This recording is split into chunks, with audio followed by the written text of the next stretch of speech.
बतारीख 3 अगस्त को एक जराये से मिली मुसद्दिक़ा इत्तला पर कार्रवाई करते हुए स्पेशल ऑपरेशन टीम बालानगर की टीम ने शमशाबाद पुलिस के साथ मिलकर 5 बैन रियासती मंशियात फरोशों को ओडिशा से महाराष्ट्र के रास्ते गांजा ले जाने के इल्ज़ाम में गिरफ्तार कर लिया और इनके कब्जे से 803 किलोग्राम ड्राई गांजा, एक केमिकल ड्रम, BCM कंटेनर, एक आर्टिगा 4 व्हीलर गाड़ी, 7 मोबाइल फ़ोन, जुमला 2,94,75,000 रुपये की प्रॉपर्टी को जब्त कर लिया गया। गिरफ्तार शुदा मुलजिमीन की शिनाख्त कुछ इस तरह से है: रामू सोमंता खारा और सुरेश मारुति पटेल, हराडे संजीव विट्ठल रेड्डी, संजीव कुमार होलार के, और इस खसूस में मज़ीद मुलजिमान अब भी पुलिस की गिरफ्त से मफरूर बताए जा रहे हैं।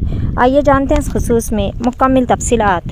మన SOT Shamshabad police TR teams దీన్ని అప్లై చేస్తాం జరిగింది కాబట్టి I appeal to the public that మీరు కూడా ఈ ఫైట్ లో మాతో పార్ట్నర్ అయ్యి దీన్ని ఇంకా ఎఫెక్టివ్ చేయాలని కోరుకుంటున్నాం.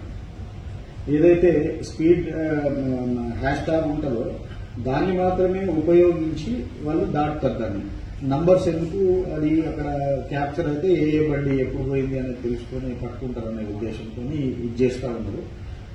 ఈ రకమైన స్ట్రాటజీ ఉపయోగించి వాళ్ళు ఈ ట్రాన్స్పోర్ట్ చేస్తూ ఉన్నారు ఈ వెహికల్స్. ఇది ఈ మధ్యకాలంలో ట్రైకమల్ స్టేట్లో ఒక 1.5 yearగా పట్టుబట్టడం మొదటిసారి 800 కిలోలు. మొత్తం దీని విలువ డ్రగ్స్ మన తర్వాత ఈ కంటైనర్స్ అవన్నీ దాని విలువ మొత్తం వచ్చేసి 2,94,75,000 అయింది. ఓన్లీ గాంజాయి విలువ మాత్రం 2,81,05,000గా చూపించడం జరిగింది.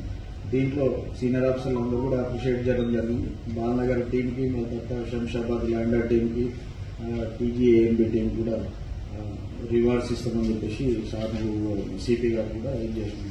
ఇదంతా కూడా ఒక 15